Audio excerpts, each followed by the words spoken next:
thing. I think a lot of people want to be charitable and donate money to good causes, but they don't know how to do it. And, let's say you only have $100. How do you make that go far and make an impact, right? Greetings, Red Tie community. It's the bald guy in the red tie, John Butler, your favorite bald-headed red tie hat-wearingest show host of the Red Tie Community Show. And I have a very special guest today. I have Mr. Joshua Painter with the Impact Club. Welcome, Josh. Thank you. Thanks for having me. Does anybody in your life call you Joshua? Your wife when she's mad at you? Nobody. Nobody? Not even your wife? Nah, my mom never even did the whole I'm mad at you and here's your middle name thing. Nothing. Well, my mom would do that, but I have a couple middle names. John James Keenwell Johnson Butler the fourth. So that was a mouthful. Yeah. She's probably don't piss me off. Yeah, 'cause she doesn't want to have to say all the I'm names. gonna run out of breath. Yeah, and that's why I'm such a well-behaved child. Awesome. And the favorite child. But today we're not talking about childhood. We're talking about impacting local communities and charities. And anybody in this Temecula Valley that's making a huge impact right now knows that you are making the impact when it comes to the charities and the donations. For those who don't know what the Impact Club is, it's basically a great way to have everybody come together in the community, donate $100, just $100. And let's say you get 100 people to donate $100. That's $10,000. Well, that sounds like a great concept, and it is. And that's exactly what you have co-founded with Mr. Ryan Fletcher. So pretty cool stuff, man. Thanks, man. How's it been going? This is, a year and a half into it? Yeah, pretty good. We're about to have, our seventh event. Wow. So we do once a quarter. It's always been at Wilson Creek, and we've raised as much as $21,000 and as little as $13,000. So good times. That's amazing. And I think the original goal was just to do that 10,000 mark, but then it just quickly, once word spread. Yeah, right when we started, we just thought, man, if we can just hit 100 people, each giving $100 and hit 10,000, that would be a success. And that happened in a few days. Yeah, a few days. Yeah. And so when is the next event? That's coming up, right? So we got July 12th, around 6:30. I say around 6:30 because you can come between 6:30 and 7, and it's at Wilson Creek. Nice. Yeah. And so the way that Josh and I met, we are both in this Temecula Valley real estate community. So Josh is a much better real estate agent than I am. He's way higher up on the food chain of coolness. He was number one in 2011. Was it 2011? Man, I got to change my website. I'm just messing with you, but he's a really great agent. But why did you start the Impact Club with Ryan there? How that kind of come about? I would say at some point being number one in 2011 gets old. Right. So then you just never are number one after that. But seriously, selling houses is cool, but I think they say nowadays 70% of the workforce is just completely disengaged and doesn't just there's they find no meaning in what they're doing. So this was a way to just kind of add meaning to what we're doing. Impact Club just being one of those things. Mm-hmm. But yeah, we started it, a group of us real estate agents who, for lack of any other better way to say it, we wanted more in life and wanted, to leave a legacy. And legacies are important because at the end of the day, it's all about your story, right? And that's what gets left behind. And so I think I heard Ryan talk about how at your funeral, people aren't going to talk about how fast you opened up a lockbox, or man, that guy could put together some pretty crafty videos. Yeah, which that might be my legacy. But other than that, just in life, I think as humans, we all have a tendency or a desire in our hearts to want to give back. Mm-hmm. But I myself came up with the challenge of, anybody can give away $100 and donate it. But the $100, when you go into a massive charity, any of those wonderful charities that are out there, sometimes it just feels like it's just a little raindrop in the ocean. It's did it really make a difference or not? But the way that you guys have this structured is the whole community comes together at Wilson Creek Winery, and they all show up, and everybody has their $100. And then you have 3 charities that go up there and they kind of present their case, sure, right? Yeah. And all of them are worthy and all of them are valid. But essentially, the group, after they hear all 3 of the pitches, they all vote. and then the winner is decided then and there, and then they get the money that night or the next day or whatever that is. So that's pretty impactful. See what I did there? I do. That was a nice play on words. Give myself a little gold star there. Yeah, I think exactly what you said. I think the idea is just in our own community, we've raised over 100,000. Wow. So that means that quite literally there are hundreds of thousands of dollars in our community that's just untapped. Yeah. And the reason why it's untapped is the reason that you just said is people want to give back. They don't know how. They don't think it's going to matter. What's $100? Right. You know? I mean, we've sent $100 to a charity before, and you just don't even know if they even received it. You know, other than I guess the check being cashed, but you don't hear anything. And so, what we're doing is it's two-part. The first part is it meets that goal of getting all those untapped funds into play, and getting people off the fence and your $100 by itself ain't that much, but $20,000 to a local charity is gigantic. But the second thing that we're doing, or the need that we're helping fulfill, is that there was a book I read, and of course, I can't remember which one it was, which sucks because The Go-Giver? No. I'll think of it as soon as this interview's done. Yeah, But it was basically it said every day 600 charities go out of business in the United States every single day, and it's not because they don't have a good idea. It's not that they're bad. It's not that they're not trying worthy or anything like that. Yeah, it's that nobody knows about them. Yeah, like who are they? And you've probably seen this like at our Impact Club meetings. How many times has the winner been someone that you've never heard of? Right. I mean, just the last one that won, I was like, I had no idea. Yeah. No clue who they are. So we're just doing, not only are we bringing the community and making the $100 make a gigantic impact, but we're also just bringing tons of exposure to these charities that, quite honestly, a lot of people don't know about, Well, and I think that's wonderful, and that's what I like about doing this show, the Red Tie Community, is that I like bringing people together, and that's exactly what the Impact Club does, is it brings people together. And it's so cool, especially in real estate in this local valley, because it's like we're all friends on Facebook, social media, and all this kind of stuff, but you kind of know people from just their little cover photo and stuff like that and whatever they post. But it's so neat to actually see these people as living human beings outside of Facebook, and it's almost like your Facebook is all of a sudden live in person kind of thing. Absolutely. And so that's pretty neat. But then also what you're saying too is that it creates that ripple effect of promotion and notoriety, because a lot of these charities, they don't have the funds, period, and that's why they're at the Impact Club, but then they don't have the funds to market, promote, and do all those kind of things like bigger charities do and such. Yeah. And so what's great about this localized sense of community and charity is that you give them that platform and that stage, and then those 100 to 200 people that are in the audience, they go, hey, that's a brilliant idea. And then those ripple effects, those breadcrumbs spread out across. And then all of a sudden, if that charity wins the money, and then they got this whole momentum going, and it can really make a huge impact. Absolutely. That's the name. Yeah. No, I mean, people have often said, well, what about the losers? What about the two charities that don't get picked?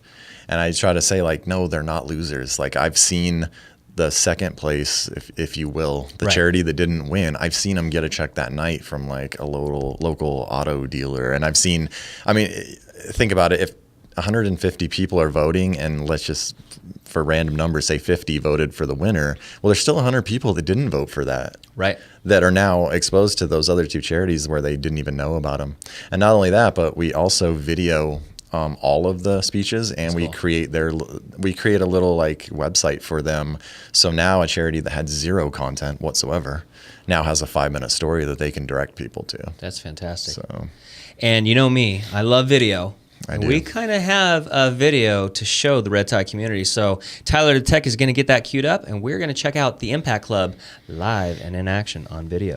What I tell everybody about Impact Club is, even though there are 1.6 million charities in the U.S., every single day 700 of them go out of business. So what we're doing is we're making that $100 check that you guys write really mean something, and you guys are all doing a great thing, and we're helping charities do amazing things. So give yourselves a round of applause.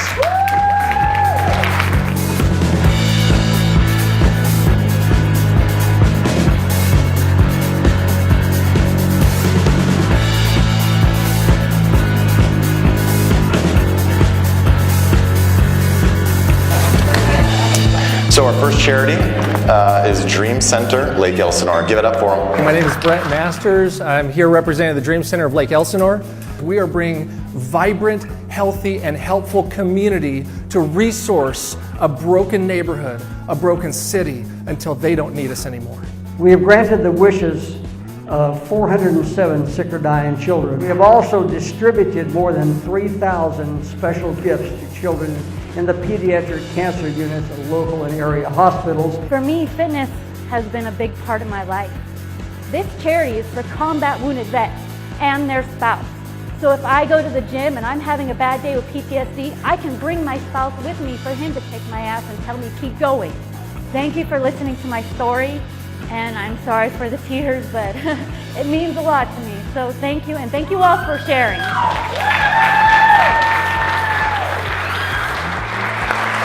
All right, you guys know the drill at this time. Please mark your ballots and just bring them up here, bring them up front.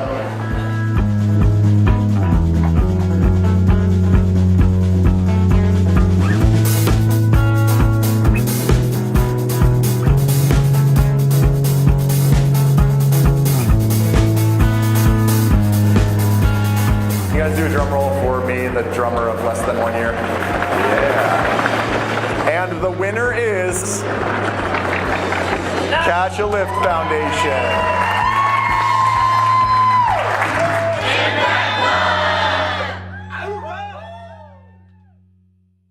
Wow.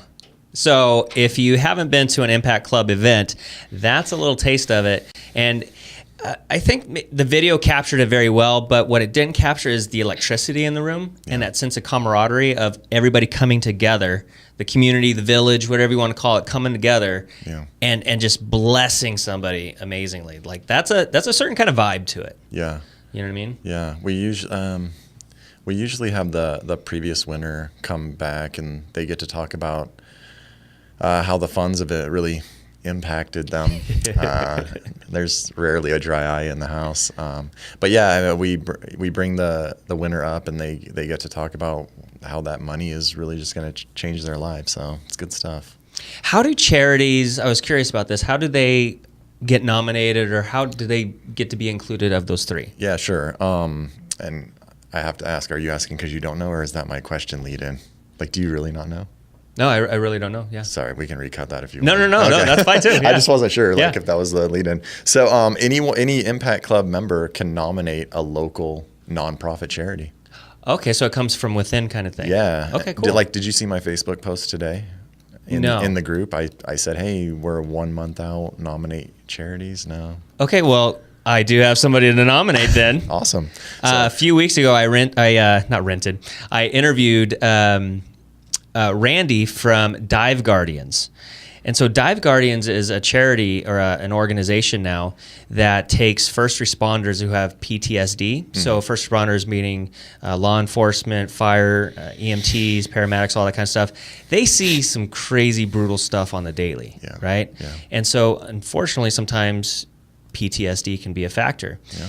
And that leads to divorce and addictions and all this kind of stuff. So what Randy created is Dive Guardians, where they actually teach the first responders to scuba dive. Mm-hmm. And it's the therapeutic results of water and stuff like that. And he's had some incredible results. That's awesome. So I would love to get him nominated somehow. So they're here locally?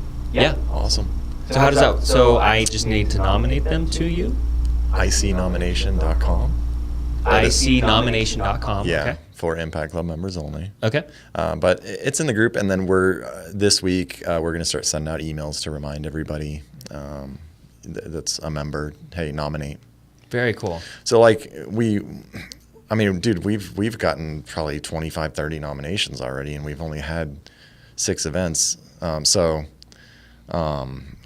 We were kind of just like going through those, but then the real way that we wanted to do it was to have new nominations every time. Yeah. So it's know? like a fresh batch kind of thing. Yeah, I mean, you can nominate a charity over and over again, but again, I was just pulling from the current nominations because a lot of people just weren't nominating. I mean, just like you just asked, like how do I do it? So yeah. Guess I got to get better at getting that word out. You got to control your own personal narrative. Yeah, I know. We're working on so that every charity even already has a profile on the website, and Cool. and then people can just go on there and nominate straight from there. But that's in the works. Very cool. Yeah. What is the most amount that has ever been raised for one event? 21,500. So what is that? 215 people showed up? Yeah. Is that how that works? Mm-hmm. How math works? Yeah. I'm just a realtor. I don't know math. Trust me, I have to think about those numbers before I spit them out. So yeah, I can do 3% of something very easily, Right. but, you know, Or 6%. Yeah, 6%. Yeah. Or 2% in this market. I saw one the other day for 1.5. Yeah, that's okay. But they even put a note in there like, sorry for the low commission, guys. It's a distressed sale. I was like, okay. I just feel like, oh man, I'm trying not to get into real estate. I know, You right? almost got me, man. You almost got me. Don't you think a buyer's agent should be able to negotiate their own commission? Oh, I mean, if you can't negotiate the price of if you can't even negotiate your own commission, come Right? on. Anyway. But we'll stay on topic with Yes. charities. Sorry, man. 'Cause that could be a whole other show. Don't get me going. Yeah. Good times in the real estate market. Yep. But the important thing is that Impact Club is making a difference here, and it's been so cool. And so now that we've talked about Impact Club, I want to talk about Josh Painter. Okay. Because I think it's always very interesting to get people's backstory and their origin story of where they come from and why they do what they do. Yeah. Obviously, you've had a lot of success in real estate. You're one of my heroes. Back in 2011, I was like, man, Josh Painter's everywhere. Thanks, man. And that was because of the whole investor market. So if you've been following this market here in this area, you know, there's a lot of building that happened in the early 2000s, and everybody bought the houses with no money down, and then all of a sudden the REO crashed, and then Bob Cadez got super rich. Good old Bobby. Good old Bob. I think I've mentioned Bob Cadez almost every episode. Good for you. Yeah, I love You Bobby. got to have something. Yeah, he's my hero. He is an A author. Love you, Bobby. But REO crash, and then what happened after the REO crash was the investor flips. And how did you get into the whole investor thing? Oh, man. I know the story, but I want the So like the true real story? Yeah, tell me the Okay. real story, man. All right, You cool. answered your phone basically, which is a huge Yeah, thing. I did the unthinkable. I just replied. No, man, I was working at Century 21, and you know how like, oh man, it's funny because I have my own company, so I can't. Not that I have anything bad. I loved it, but Sure. sometimes people say things when they're recruiting you, and you just go like, well, how are they going to do that? But you're like, whatever. I was going to go there anyways. Right. But I remember him saying like, oh, I'll get you an extra couple deals if you come here. And I was like, all right, I don't know how that's going to happen. But sure enough, it happened, which you'll find out at the end. But so I was working at Century 21 Award, and I was borrowing the manager's San Diego Century card or whatever it is. Sure. Because I don't know, in hindsight, I would have just paid, but whatever. I was borrowing his card to go show properties in San Diego, like, because I had some clients down there and I've got family and stuff. And one of the days I was going down there, he texted me, and he must have like somehow connected San Diego, Josh Painter in his mind. And I get a text, and it was like, do you want to work with some investors in San Diego? And I think a normal reaction would be like, well, let's ask some more questions, right? Right. What does this even mean? Yeah. But for some reason, I was like, just say yes, man. You'll figure the rest out. Like, who cares? So you had that intuitive hunch, huh? Yeah, and that's the thing. Like, some people might always have that intuitive hunch, and some people might never. Like, I'm probably in the middle. Like, sometimes I go with it, and sometimes I don't. But this was one of those times that I went with it and just said, yes, I do. And he said, cool. They're coming to the office on Thursday. Meet them at 9 or whatever it was. And I was like, all right, cool. So I go there at 9, and these two guys, they just lay out this whole plan of how, really they had no plan, but they had this vision of how they wanted to, shit you not, if they could just buy 2 houses a month and flip them, they'd be happy. So the goal was 24 a year, right? Okay. And they said like, we're looking for a real estate agent to help us.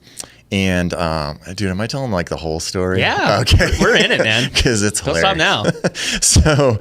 So, fake it while you make it, right? Do it. So, Because you're kind of a newer agent at this point. I mean, yeah. a few years, but no, I think I had did 3 years in mortgage, but I think I had only a year in real estate. I want to say we started about the same time. I started in 2008. Me too. Okay, yeah. That's when I said, like, I'm done doing loans. I'm doing real estate in the Okay. middle of 2008, and this was the middle of 2009. So yeah, it might have even been just under a year. It doesn't matter. So I meet them, and they're like, "This is our plan, and we need you to submit a proposal." Okay. I swear to God, I went home and Googled proposal template because I was like, what the fuck does a proposal look like? Right? Are you going to beep these or not? Because if We- you're going it's to fine. beep them, I'll They're adults slow that them watch down. this. Okay. All right, cool. I'm just kidding. But if you're not, I might let some more fly. But I was like, what is a proposal? I mean, I know what it is, but what would this even look like, right? So I get this Microsoft Word proposal template, and I start like just putting stuff in there. I'm like, yeah, I'll work with my contractors to get your houses rehabbed. And one of the most important things to them for some reason was that they were tired of going to the auction steps and bidding. So they really wanted to find an agent that could find somebody there. And I remember like just coming up with this plan of how maybe they could submit their funds to our trust account and then we could go there and bid and whatever. That didn't even work out, and nor was it probably even a good idea. It doesn't matter. They get my proposal. And they go, okay, we actually already bought one house. So meet us there tomorrow at 8 a.m. with the contractor that you always use. And I was like, okay, shit. So I was like, I called everybody I know. And, oh man, Shannon Brawley, which I can't remember what her new name is. Is it Shannon Brown? I don't know. She's a realtor around here. I just remember she was the one that gave me like the person. So she was like, oh, call Greg Amoroso. He's a good guy. So I call him and I'm like, hey man, this might be something huge. Like, I need you to meet me at this house about 30 minutes before and we need to bro out. Like, Be buddies, yeah. Yeah, we need to become like instant buddies, dude, because this could be like a big thing, you know? So he meets me at the house a half hour before. We're broing out. We're like, all right, yeah, we've worked together. You know, this is how we do things. So they get there and they're like, all right, walk us through this home and tell us what you would do. And we're like trying not to step on each other's toes, you know, and we're giving good advice, you know, and like if it was a real estate related question, I took it. If it was, what would it cost to blah, blah, blah, I don't know, you know, that's all him. So we walk them through and we're like, yeah, you should do this and that. And they, in the driveway, they shake my hand. They're like, all right, we'll let you know. So I get in my car. And in my rearview mirror, I see them getting in their car, and then my phone rings, and it's them calling. And I was like, oh, I see him on the phone. So he's like, hey, send over a listing agreement. Nice. Yeah. So that's how you got your first investor flip, huh? Yeah. And, man, so we would go and drive these houses every morning for them before the auction. I remember that, yeah. I mean, we would get these random texts of like, go. This house is coming in 5 minutes. Go see it. And then, I mean, dude, at the height, I had hired like 9 people to just drive. Right. I had 3 assistants. We had like contractors. Dude, I still have the picture of like all the super boxes that when I finally like turned them into the board of like just this gigantic Good Lord. table. But anyway, yeah, it was a gigantic operation. I mean, at the height, I had 20 under construction or rehab. I had 20 pending and 20 active, you know. I mean, at the height, they had around 60 something, and I ended up selling like 300 and something houses for them. And then one day I got a call from a guy named Troy, and he was like, hey man, I've heard what you're doing and I want to work with you. And I was like, I don't think that's going to work, man. Like, this could be a conflict of interest. If these guys found out I was working with you, I don't know that would work. But at the same time, these guys were slowing down, like the numbers were going down. Yeah. And so I partnered with one of my agents, and I said, hey, why don't you go in with me on this, and we'll help him and just see how this goes. And I swear, man, right when these guys were ramping down, we ramped him up, you know, and ended up helping him buy and sell maybe 70 homes. Matter of fact, I'm putting one of his on the market next week that we helped him buy like 4 years ago, is that he just kept as a rental. Yep. So, I mean, all in all, probably got like 400-ish sales incredible, from dude. that. Yeah. And so for the audience, Sorry, from a text saying yes. all from a text. Yeah. So a lot of lessons in that story. First of all, answer your phone and be willing to just jump in the water. Learn to swim, fake it till you make it, as you say.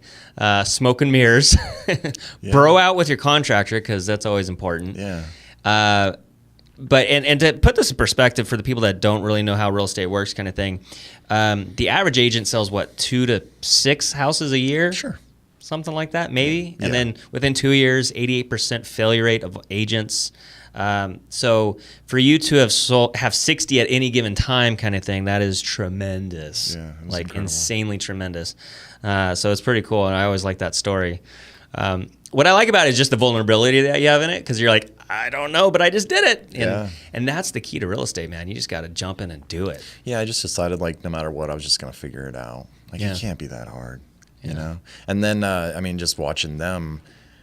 I mean, just managing that for 2-3 years, it was like getting on the job training to flip homes. Yeah. So then when those guys dried out, I didn't. So I started flipping homes for the next Nice. few years. And then when that kind of started drying, started a real estate team. And Yeah, so now going. you're your own broker, right? well, I'd made that switch about a year after working with those guys in 2010. Okay. Yeah. And so you started Pacific Lifestyles, Mm-hmm. and then you transitioned into Impact Real Estate. Impact Real Estate. Yeah. And now, when I first met you, you didn't have a beard, but now you have a beard. Yeah. Now, is that just because you want to look wise and old, or what's going on? It's an off and on thing, but I would say like at this moment, we're going to the river this weekend, and one of our friends is having her 40th birthday, and she definitely wants it to be a late 70s, early 80s theme. So you're gonna shave it? No, I'm gonna get a handlebar mustache and a Hulk Hogan. I already have the Hulkamania shirt and the yellow wristband. Headband. Yeah. But I need a handlebar mustache. But I don't want a handlebar mustache for even 1 minute longer than I have to have one. Right. So I hope I see photos on Facebook. Oh, you about this. will. You will Yeah. for sure. But it's like, oh, dude, I can't do it. I can't. so cool. I can't do a handlebar. Yeah. Not a mustache fan. And so, besides being an amazing real tour of sorts, you are actually kind of a rock star. Somewhat. And Mr. Tyler the Tech, if you will please pull up a JoshuaPalooza. Are you serious? Now, this okay. What I love about this photo. I didn't know this was coming. Yes, sir. This is a man on top of the world right here, right? This is your 40th birthday, Yeah, and that's you that's me. with no beard. No, I had Is there a slight, beard there? There's a slight beard. Yeah. Okay. There's a number 2. Guard. That's a number 2, and now it's a number 5, so Yeah. I'm doubled. But you look like you're having a great time there, man. That was hands down one of the best times of my entire life. That's so cool. Definitely in my top 3 or 5. I mean, it's hard for me to think of a better moment than that. That was pretty awesome. I got to do all my favorite things, man. I got to play music. I got to be with all my favorite people. My wife, both my wasn't kids were invited. there. Yes, you were. And I just got to play music, man. It was cool. And a few months before that, I had like put crowd surfing on my bucket list. Right. And I told those guys that. I was like, I'm crowd surfing tonight. That's so cool. Let's make this happen. So you're a man of bucket list because you had something else on a bucket list. Yes. Eddie Vedder. Yes. You wanted to meet Eddie Vedder. Yeah. Tell us how that story went out. All right. So at the end of the year, I always find it, especially like at the beginning of December, just a good time to kind of like regroup and evaluate like, all right, how are things going? How'd the year go? And how can the next year go? And I use this little system. And one of the questions was like think big and don't hold back and just come up with ridiculous things. Crazy things. Yeah, because you can filter later. Yeah. And I just remember thinking like, this is insane. Like I'm going to meet Eddie Vedder. And I even put like, there's a spot to put a deadline. So I think I even put like October.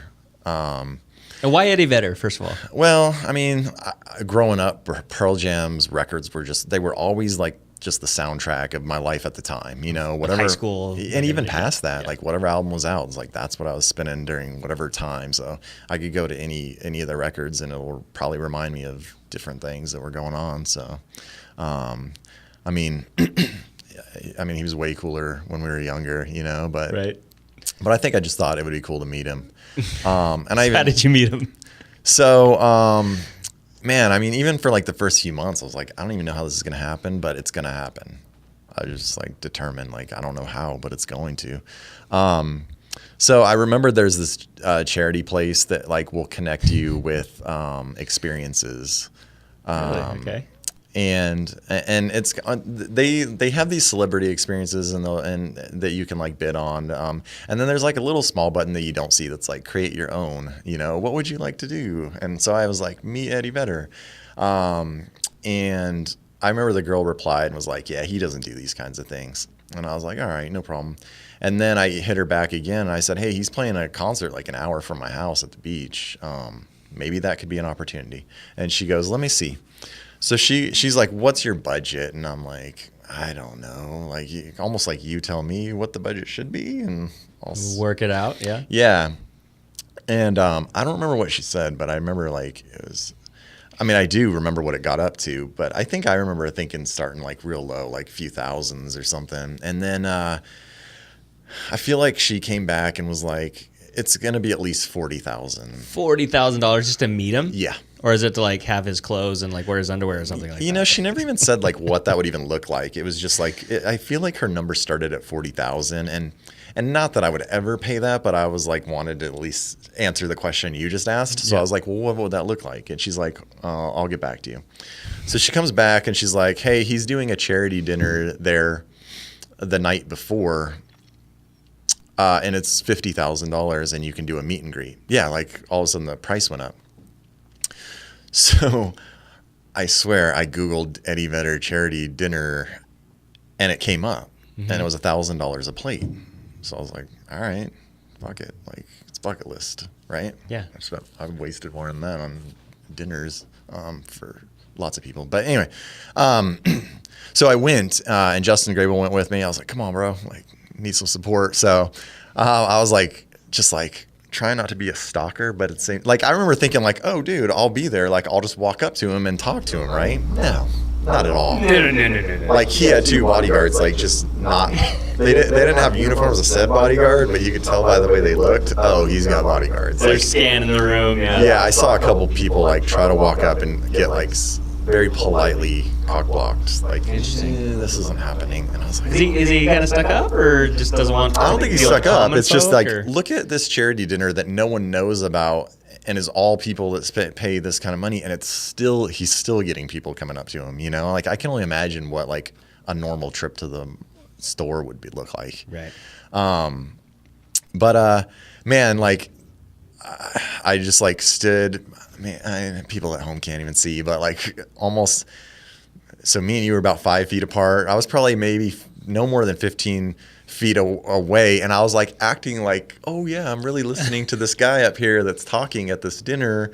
But really I'm like eyeing like, all right, what's the situation look like? And then the guy that was giving the speech was so boring. But at the end of the thing, everyone stood up and gave that guy a standing ovation. And I was like, here we go. The moment. Here we go, right? Get it. So I see two people start walking towards Eddie and his bodyguards both go towards him. And I'm like, so I'm just like inching up and I swear, dude, all of a sudden there's like from me to you is him and his back's turned to me. And I was like, dude, you got to fucking do this right now. So I walk up and I tap him on the shoulder and he turns around. And in my peripherals, I see the bodyguards now coming. And it's like, you have all these things of like, well, what would I even say? Yeah. And then you're like, oh, I know. I'll like just say like, hey man, thank you.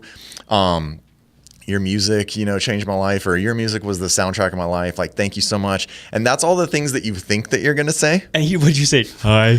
When he turned around, I put my hand out and he goes like this. And I just want to say hi. Like, that's what I said. Oh, you I don't even weeped out. Dude, so hard. I don't even remember it. It was probably worse than what I just said. But I think it was like, hi, I'm Josh. I just want to say hi. And he was like, I remember him looking at me and he's all, hi. And that was it, man. That's an epic story, dude. That was it. Wow. So was the heart beating all fast and all that yeah. kind of sweaty palms? And all as that? lame as it was, I was like, yeah, I did it. Yeah. Like bucket lists, which was, I don't know. Hey, you met him. I technically That's all it did. said. I It didn't say technically in-depth did. conversation. I know. You got to be more detailed on your request. I know. Knowing what I know now, I would have just brought him like some badass gift that was personalized to him and be like, hey, I got this for you. Because then, it means something. Yeah. And then he'd talk. Maybe he'd talk longer. Maybe he'd be like, bodyguards. This one's okay. Yeah. Yeah. I mean, that's the thing. So like real estate agents, and I've been guilty of this too. What do? We send shit with our own info on it. Yeah. Like the best gifts I've ever given have their stuff on it. Yeah. You know, like those glasses that are repurposed wine. I still have those, and they're my favorite glasses, actually. Are they really? Because I'm dead serious. Right? Yeah. So that's right. I got you the 4. They were wine bottles. They cut them in half, smooth them. It's a glass, and they have a bee on it. And it has a bee on it. I like that, dude. Are you ever gonna get rid of that? No. Exactly. No. So, yeah. And our favorite glasses because it's like the perfect amount, and like Yeah. Otherwise, it's like kids' cups with Scooby-Doo on it or something Totally. like that. So yeah. So no, that's a good point, man. So like that's what I'm saying. Like in the future, if I knew something like that was coming up, I'd probably like go like, all right, what's he interested in? What's an old record that maybe he was listening to in high school? I don't know. I'm just pulling stuff out of my ass, but maybe something to spark a conversation instead of hi. Yeah. So, but yeah, dude, that's pretty epic, man. Thanks, man. And so was your beautiful bride with you at this time or not? No, that was an event where it was like she didn't care, and Justin was like, "Yeah, I'll go." Yeah. As a matter of fact, I think our wives hung out waiting for us. Nice. Yeah. Now, speaking of your bride, Tyler Tech has a lovely photo of the two of you, and I think it sums up marriage perfectly. There is the ball and chain. You know it. Not Courtney. She's a beautiful, wonderful human being, but you can literally have a ball and chain on your foot. Yep. That's the joke, man. Were these your engagement photos, or? Yeah. Well, that was on our actual wedding day. Yeah. That was right after we got married. Yeah. That is so funny. She's got the key. She does. How long you been married? Since 2012. I hate to try to say years because I always confuse the years Yeah. that we've been together versus the years we've been married. So no, we've been married since 2012. That's awesome, man. So almost 6 years. Yeah. That's so cool. Yeah. And so that's your life partner, but you have another life partner. I know where this is going. Go ahead. Roll clip, Tyler. All right. Your other life partner, Ryan Fletcher. No, I thought you were going to talk about my dog on Instagram. Oh, no, I don't know about that story. Bro, you got to stalk me on Instagram. I don't stalk you. It's nothing but my dog eating off of a fork. That's weird. That's really weird. I just think like social media is weird in general. I mean, like you got to play the weird game. Huh? I'm getting to an age, and man, I never thought this would happen. I never thought it was happen. But like at some point, the next social media thing is gonna come out, and I'm gonna be like, fuck it, I'm out. I'm not doing this anymore. Like this is where I stopped. Yeah. So like probably older people stopped at MySpace, and then like my mom will never go past Facebook. Like that's where it stops, and it's amazing that she got on there. Yeah. And I think for me, it's probably Instagram. You know, I stopped at Facebook. I didn't do Instagram. See, like like I did the Snapchat thing for a while, but like I was like, what am I supposed to do with this? Like I would literally just take videos of me pissing in my backyard and send them to my friends because I was like, now that's how I am. I'm like, how ridiculous can I make this? Right. Yeah. So like I said, my Instagram is just my dog eating off of a fork. And you probably have a huge following, huh? That's not true. I got some other stuff on there, but I try to see how many people I can get to unfollow me every time I post. You have the reverse social media strategy. I do. I just don't care. There's so much noise out there, man. I know, and that's the thing, man. There's a lot of static out there. Yeah. You know, as far as all this kind of stuff, the whole social media stuff. Yeah. I remember when I was doing video almost 10 years ago, it was new, it was different. Oh my gosh, look at this kind of thing. And now it's like every real estate agent who has a flip phone or, not a flip phone, a smartphone is doing video and stuff. So. And on one hand, that's correct. Mm-hmm. And on the other hand, it's going to be like 100 times worse 5 years from now. Yeah. You know, it's going to be all video. It's the fight for attention. Yeah. And our society is very much about the attention. Yeah. No, it's the fight for eyeballs, you know? I mean, even now, scrolling, people, if you don't catch them in the first 3 seconds. Yeah. I mean, look how quiet I am. This video has no shot. I'll watch it. I'll watch it. So we got 2 views. We got 2 views. Right there. And your 6 listeners. Or however many. 7. Okay. Yeah. But Ryan Fletcher, Tyler, can you bring that photo up? So how did you meet Ryan Fletcher? How did you come across his spider web here? So those who don't know who Ryan Fletcher is, he is the other co-founder of Impact Club and kind of the brainchild and the catalyst of that whole growth of the charity movement, and put it all together. And I came across him through the Agent Marketing Syndicate, which is a podcast that he hosts, and he just tore it up. I mean, he did an amazing job of just differentiation of Because in real estate, everybody's door knocking, cold calling, and doing all these kind of things. And he came out with a different message where it's all about creating your own media company and doing things at a different pace and a different style. Yeah. So how did you kind of come across his spiderwebs? Same as you, man. Heard his podcast. I remember someone posted a video of him in some group, and then even like 20 minutes after, I couldn't find it anymore. So I was almost thinking like, ooh, they weren't supposed to post it or something. Like I feel like if I hadn't caught it in that 20 minutes, maybe I wouldn't have even met him. But yeah, someone posted one of those unlisted videos of his, and I just remember hearing some of the things he was saying, and just being like, oh, I want to hear more. Yeah. Yeah, he's definitely a master at creating a message. And I think that's one of the big things that I've learned from him is just how you sculpt a message and the A to B to C to D kind of thing. And so he's just a brilliant marketing mind. For sure. It's been really cool watching him expand from the podcast into the Impact Club and then whatever he's got going on now. It's into the stratosphere at this point. Yeah. But he's a dynamic individual, and so are you, sir. Thank you. So are you. Thank you. Well, anything else you want to chat about here? Man, I could go on forever probably, but not off the top of my head. If you got some questions. Well, I think the important thing I want people to walk away from is realizing that when you come together as a community, you can have an impact. And the next Impact Club is going to be July 12th. 2018, so that was when we're filming this here. But it's going to be at Wilson Creek Winery. So if you want to sign up for the Impact Club, reach out to Josh Painter or the Impact Club or ImpactClubTemecula.com. ImpactClubTemecula.com. And if you switch it around, it can also be TemeculaImpactClub.com. Both would work. Very cool. Yeah, but you can get all the info, see a bunch of videos, register. Yeah. That's good stuff. Yeah. So we don't even collect money at the event anymore. So if you wanted, anyone's welcome to come check it out. But if you want to participate, just go online and sign up. That's the way to do it, man. Yeah.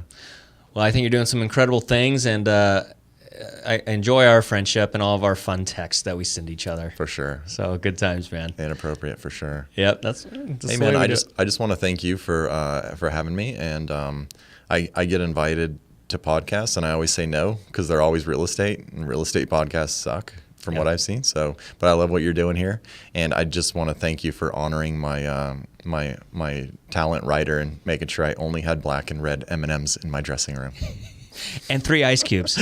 Yeah, his demand list was quite extensive. There you go.